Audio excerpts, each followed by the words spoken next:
Have you ever wished you could eavesdrop on a conversation with a millionaire? My name is Michelle Thompson. I'm a retired project controls engineer and business professor, and that's exactly what I'm going to do in this podcast. I get to ask the questions that everyone else wishes they could. I'm going to find out exactly how they were able to build their empires through automation and outsourcing. And I'm going to break it down in a way that helps you build your business to run on autopilot. Don't miss out on Automate to Dominate. Hello, everybody, and welcome. Today's guest is Carmen Ventrucci. Carmen is the owner of True Sisu Life. Sisu is actually a Finnish concept that means grit, determination, and tenacity. So no matter the circumstance, no matter the odds, and I absolutely love this mindset. So Carmen teaches corporate employees how to become entrepreneurs with her corporate dropout program. Carmen, thank you so much for joining us today. Thank you. I'm excited to be here. So could you give the audience just a little bit of background on how you became so successful? Absolutely. So one of the things that separates me is that I am very good at putting plans to goals. So remember, a goal without a plan is just a dream. And once you actually put a plan to a goal, you know exactly what you have to do every single day to move yourself towards that goal with momentum. And so that I've been able to apply this concept. I have my own goal setting concept that I apply to myself. I use it on my clients, and that has been one thing that has separated me from others. And did you start out in corporate America and then become an entrepreneur, or have you always been an entrepreneur? No, I started out in corporate America. So I was actually lucky enough to have a job waiting for me before I graduated from college. Oh, nice. And so I was in corporate America for about, I believe it was 16 years. And then June 4th of 2019, last summer, was what I call my dropout date, the last day at my corporate job and when I went full time for myself. And yeah, growing up, I was always, even though I was raised by entrepreneurs, kind of weird, but then now that I think about it, I was always, raised to go get a good job, go to college, and you will be successful. And as I went through adulthood a little bit more, my mindset shifted on that a little bit, and I realized that I can still be successful. I'm just going to do it in business for myself. So what made you get the entrepreneurial bug? So I've been real estate investing for about 16 years, if I'm doing the math. Yeah, about 16 years. And I did that early on because early on, whether or not consciously or unconsciously, I realized that I wanted more money than I was making in corporate America. So I figured out real estate investing. And from there, it's just expanded. I've been a successful real estate investor. It's a nice passive income. It's not my only income. So I wanted to find other ways to bring in additional income and use my talents. And then right now I'm 39 years old. So I've gone through that, we'll call it the mid-30s crisis, maybe, that a lot of other listeners may or may not be going through when they get to a certain point in their corporate career. And maybe they start realizing, you know what, this used to be a lot of fun, and now I'm not finding it as fulfilling as I used to. I had a lot of emotions tied to it all of a sudden that weren't there before. And I felt that my purpose was going a different direction than I couldn't really find my niche in my corporate environment to meet that purpose and what I wanted to do. So I decided, well, if I'm not able to do it here, I'm going to figure out how to do it on my own.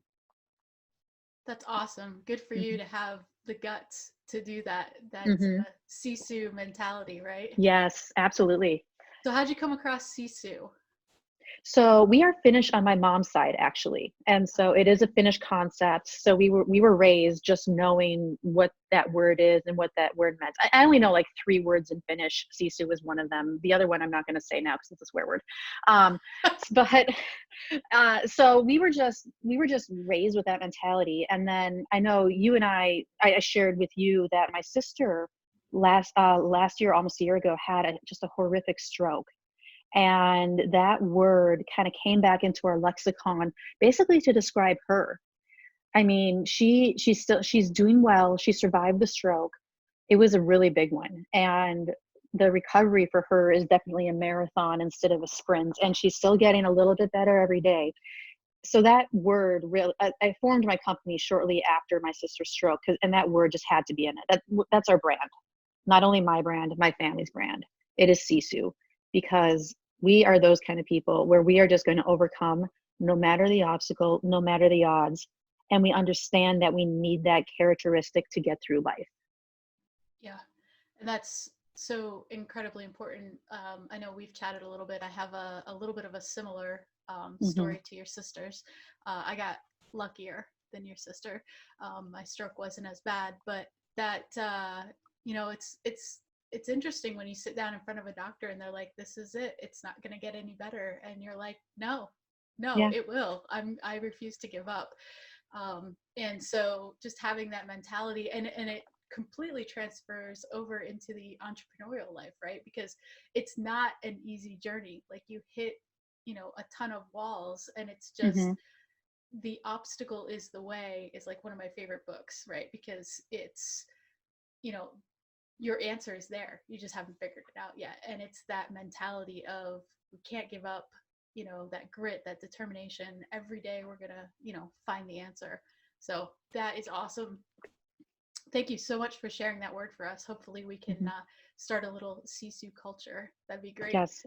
And thank you for yourself for being an example of Sisu. I love that you refused to accept that you were done healing. Yeah. My doctor told me I was crazy, but I was like, hey, I got to try. He's like, okay, Everyone's try. crazy in their own perfect way. So. That's right. So one of the main things about this podcast is we want to talk about multiple streams of passive income, right? Because you don't want to put all your eggs in one basket. And so you have, obviously the real estate passive income. How do you teach people how to begin to build passive income so they can quit that 9-to-5 grind? Very good question. So again, I mentioned it a little bit before. I want you to have a plan. And I want you to be flexible enough in your plan, because it's a plan and it'll be wrong. So as time goes on and you start executing your plan, you have to be smart enough to incorporate feedback and pivot when necessary to deal with whatever circumstance reality happens to be throwing at you.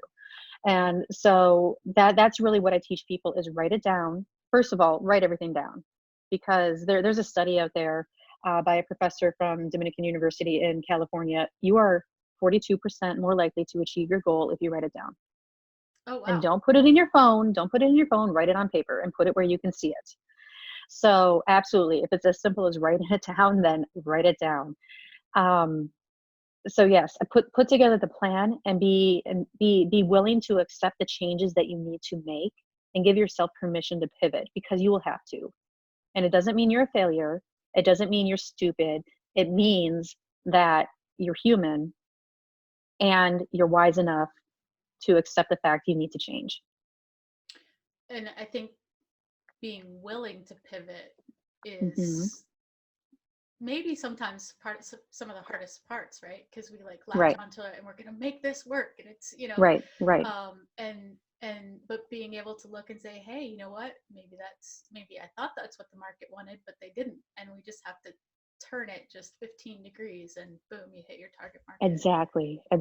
It might be a small pivot is all you need, and then you're just gonna blast off. Yeah, absolutely. And that kind of happened with me too. I was so focused on one thing that I literally had another quote unquote superpower that I just did naturally, didn't even think about it. And, everybody's like, why don't you do that? And I was like, well, I'm doing this. And they're like, okay, pivot. And I was like, oh yeah. Oh yeah. Oh yeah. So I'm going to dig a little bit deeper and try to extract as much knowledge out of you as I can. Awesome. So let's say hypothetically, somebody has no social audience or following, right? They have no social presence, and they only have $1,000 to invest in themselves and their business. The goal is 60 days to replace the income of their job. What would you tell them to do? Oh my gosh. Okay. This is a great question. I get asked several flavors of this question quite often, and I'm going to say it depends. So I'm going to give you a couple ideas. Number one, what do you already have that you can monetize? So let me give you an example. When I was in my corporate job, I frequently gave a presentation on networking to other colleagues in my company. That's monetizable. I could turn that presentation into something where very passively I could put it online and have people pay me for that presentation so that they could learn something. So my guess is you already have something in your arsenal that you can monetize, and you just need to make that connection that it's monetizable. Okay, so that's one example. Another thing I would do is to think about scale. So let's say, I'm going to make up numbers just for the sake of easy math. Let's say 10 grand. Let's say you need 10 grand a month to replace your income. Well, you could sell one thing for 10 grand a month, or you could sell 100 things for $100 a month. I think I did that math right on the fly. Oh, I'm So so what bad is, at math. yeah, I used to be usually really I'm good at better. math. Usually I'm I, like, no, I know my math and I don't second guess it. I was I second think guessing that 100's number right. first. Yeah. Yeah. So, so when you're thinking about it, don't you, what I see is people think they need this one, they need to do the one thing for 10 grand. When in reality, you could sell a lot of things for a less amount. And if it's something monetizable, like what we just talked about, maybe you already have it in your arsenal, I think that would be the way to go.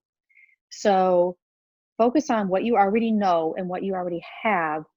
At this point, avoid reinventing the wheel. You can reinvent it later. Let's get some small wins under your belt first. And that will allow you to hit the ground running. So does that make sense? Yeah, absolutely. And it Mm-hmm. kind of leads right into the next question that I wanted to ask. So let's say somebody, they're just starting out. They have no audience. They don't have a website. It's not like they can put the course up on a website. Mm-hmm. What systems and tech would they have to put in place to make that one superpower that they have that's sellable, make that happen for them? Okay. Okay, there's a lot that you can choose from. First, I would start with your basics. So your social media platforms are YouTube, LinkedIn, Facebook, and Instagram. I would make sure you have, those are free. So that's the good news. Make sure you have both your personal, well, on Facebook, your personal profile and your public figure page or your business page, depending on what you're doing, and then have business accounts on the other three platforms. And content is free. Consistency is free. So be sure you are consistently delivering some sort of content across those platforms that people will like. And remember how we already talked about pivoting and changing your plans if necessary. I mean, experimentation is free on these. So just post something. If you get a lot of engagement, great. People liked it. If you didn't, try something else. It's that simple. So start there, because what you want to do is start, I don't know, engineering celebrity or engineering your influence in the online space. So start there, and those are free. So that's the good news. There's also a lot of free email marketing apps and platforms out there that you can use. So if you maybe you write a chapter for an ebook. If people sign up for your email, it automatically delivers to their mailbox. So there's a lot of just set it once and then forget it, or maybe change it occasionally to keep your content fresh. And that'll help get your word out and start building your audience. There's also a lot, there's VAs out there. There's things like Fiverr where you can get your logos made for cheap, and you can always improve it as it goes. It doesn't have to be perfect. One thing I talk a lot about to people I'm coaching is you don't need the big, people are buying you, not necessarily your website. And so there's a lot of things you can do with a very, very basic landing page. You don't need this elaborate back end. You don't need an elaborate, you know, you don't need to hire a professional photographer to go take some random picture. I mean, just have a decent headshot. If you're going to invest some money, maybe invest money in a decent headshot so people know who you are. And just if it's bare bones and ugly at first, that's fine. My website is still bare bones and ugly, and I'm still getting clients. Like, it's down and dirty. It gets the job done. And so there's a lot out there you can do for free in the tech space. I mean, I think email marketing is key. You need an email list. You need that to engineer that celebrity on those 4 major platforms for social media. And there might be another one depending on what your product or service is that you need to engineer celebrity on as well. And that can be done relatively cheap. It's just going to take a little trial and error for you on your content to see what message is resonating with your audience. So let me give you a scenario and Mm-hmm. see if I understood what you said and what's the word? Follow the steps correctly as to what you're saying. So let's say I am really good at gardening. And so I decide that I'm going to make a little course on how to grow the perfect tomatoes. And so I don't have a website. I don't have anything like that. But I know that there's some places like Skillshare and Teachable that I believe on Skillshare you can actually do that for free. Teachable, I think, is like, I don't know, $19 a month. So let's say I record my little videos or I make an ebook on it. And then, so that would be like step one. Or actually, maybe I don't even need to make it yet. Maybe I go on social media first and start getting interest in somebody who wants to grow tomatoes. And then I can create the ebook, or would you do it? Which way would you do it first? You could do them both at the same time. The nice thing, so people learn differently. There's some people who learn visually. They need to see it done or read about it. There's some people who are audio. They need to hear it or have somebody tell them. And then there's other people who need to actually do it and go through the motions before they learn. You could take that same piece of content. Let's say you have steps 1 through 5 on how to grow the perfect tomato. Okay. You could make 5 separate videos for each step. You could rip the audio from that and just have the audio file for each step. And you can make a worksheet on each step. So right there, you have 3 different modalities on how you can deliver the exact same content to people, and then they can pick what works for them. Or, blast all 3 out there. People will gravitate to what naturally works for them. So I'm going to push you. Which tools do I use for each 3 of those pieces of content? All right, so YouTube is great for video. So I would put your videos on YouTube. YouTube's free. YouTube's free. If it were me, I would do the book or the worksheets and probably hire somebody from Fiverr to make it look pretty. Right. And for the audio, you can just once you have the videos, you can just rip the audio from it. I know I just do it on my computer. It's just built into my computer, the software. I don't do anything special for that, and just use that for the audio files. Yeah. So that's how I would approach that. I think Audacity is free for PC users, and GarageBand is free for Mac. If you had a video and you wanted to just pull the audio, or I think you can just do a really simple, take an MP4 file and create MP3, and there's like converters that'll do it for free. Yep. So it's very simple. What do I do with my audio file now that I have my audio file?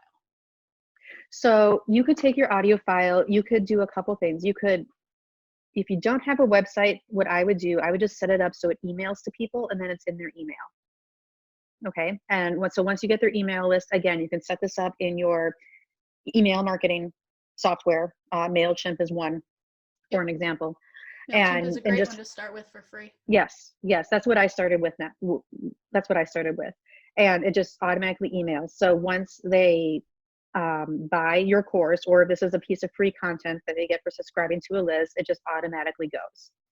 So that's what I would do with the audio file. Now, another thing I would recommend that, I can't keep up with all the different software that's out there. There's a ton of great programs. We've mentioned a few. It's impossible. Go to those target-rich environments of people who are using this stuff.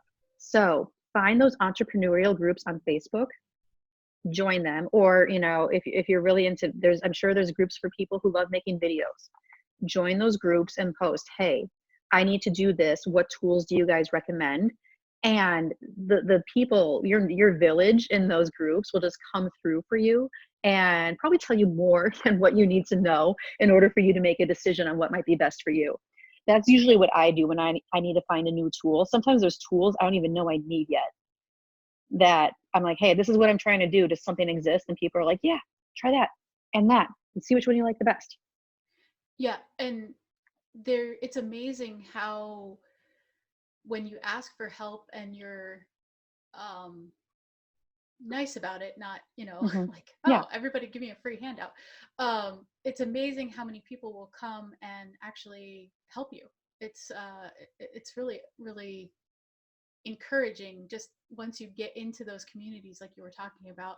If you're having like a specific problem and you put it out there, I'll do that all the time, and I'll usually have Mm-hmm. 2 or 3 people that get back to me in a couple hours, and they're like, oh, Michelle, go do this. Or they find a YouTube video and they're like, hey, Michelle, go watch this YouTube video. Mm-hmm.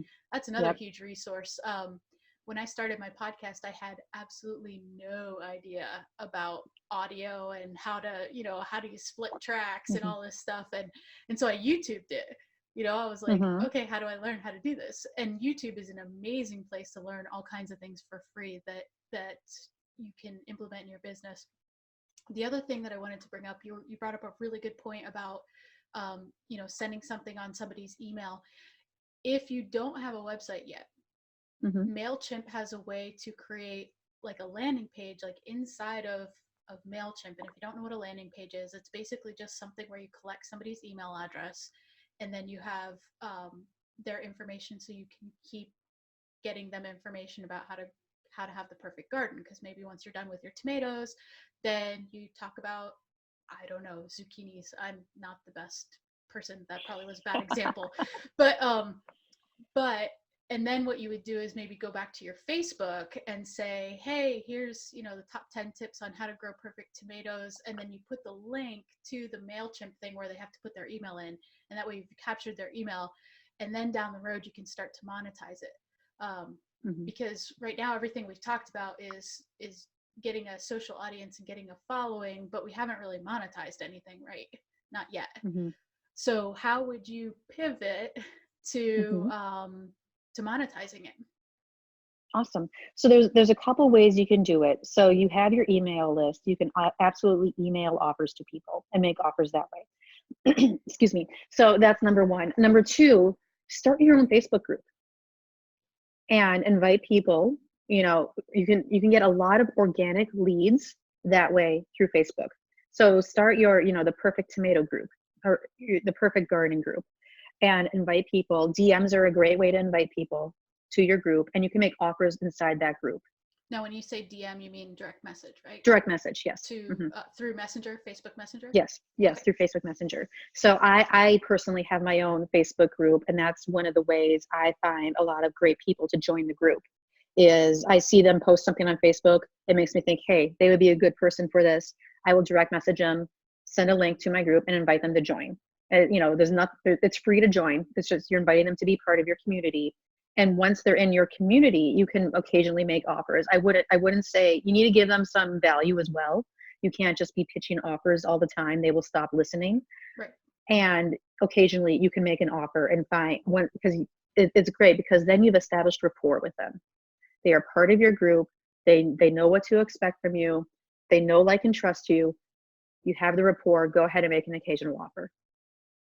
So that is a great, great way to make offers and start monetizing something. You can also run ads. Running ads, it took me a little bit to learn. I have to click on this and then click on that. It's actually fairly easy to do. And then if you use something like Stripe, for example, you can collect the payments with Stripe or PayPal easily, and just collect the money and then automatically send everything to your clients or your customers that they paid for. And then I also want to comment again, monetizing in Facebook groups is very easy. So I just want you to be cognizant of your words, and that you're providing value to those Facebook groups. These are other people's groups, other people's Facebook groups. So those target rich environments, those entrepreneurial groups that you might be a part of, or in this case, other gardening groups, you might want to invite them to your group if it's appropriate. If there's a call for, hey, post your services, it's promo Wednesday or whatever day it happens to be, go ahead, promote yourself. You can promote yourself for free all you want organically on Facebook and Instagram and everything. It's a great place for finding leads. You don't have to pay for all your leads. Yeah, absolutely. And if you're just starting out with $1,000, Mm-hmm. I would not recommend trying to pay for solo ads or something like that. You would No, just get killed. not yet. Yeah, not yet. Not yet. No. But that's a good point. You just made me think of something. As you are slowly I don't want to say slowly, as you are starting to make those sales, I want you to make sure you're reinvesting some of that money back into your business so you can start running ads and you can start upgrading your website as things go on. That's very important. Don't blow, honey, don't blow through all your allowance at one point, like what we learned when we were children. So reinvest, absolutely. And I think it's should be stated, I mean, I'm sure I'm stating the obvious, but not only do you want to put part of that into ads or, whatever, but part of that also needs to go into educating yourself as an entrepreneur. So you learn some of those other skills so that you're not right. Reliant on everybody else, Mm-hmm. spend the time on you and it'll definitely be worth it. Yeah. Speaking of, so we've talked about like a ton of things, right? We have. All these things, nobody's going to know how to do all of these things 100% just from this conversation. And I know this is what you do. So if somebody wanted to hire you as a coach, how would they do that? The best way to find out more about me and how to hire me is go to my website. That is, it's like I said, down and dirty. It's just a click funnel at this point. It's www.truesisulife.com. And you can learn more about me, more about my products and the people I help. And, I want to promote my Facebook group too. It's called Map to Successful Life Design. So you can search for that on Facebook. And it's full of people who want to take action to design the lives they want to live. So I'm a firm believer that we all have that power to change our lives and to change them in the way that we want. And so it is just a wonderful group of people. It's a wonderful community. There are just some wicked smart, wicked inspirational people in this group. So check us out. Again, it's called Map to Successful Life Design. Search for that on Facebook or go to www.mindsetactionpassion.com. Mindsetactionpassion.com. Okay. So let's say you've just met an aspiring entrepreneur at a networking event and you could give them just one book to read. What would it be and why would you recommend that book? Oh my gosh. Last year I read Never Split the Difference by Chris Voss, Voss. You're nodding your head. I know you know this book. It's a book on negotiation. And let me tell you, the tactics and the negotiation strategy I learned from that book, not only did it like completely upend everything I thought I knew about negotiation, and I'm a pretty good negotiator. I can use it in business. I can use it parenting my children. I can use it with my husband. Like every person I encounter, I can use a technique I learned in that book in order to help us get to a mutual agreement.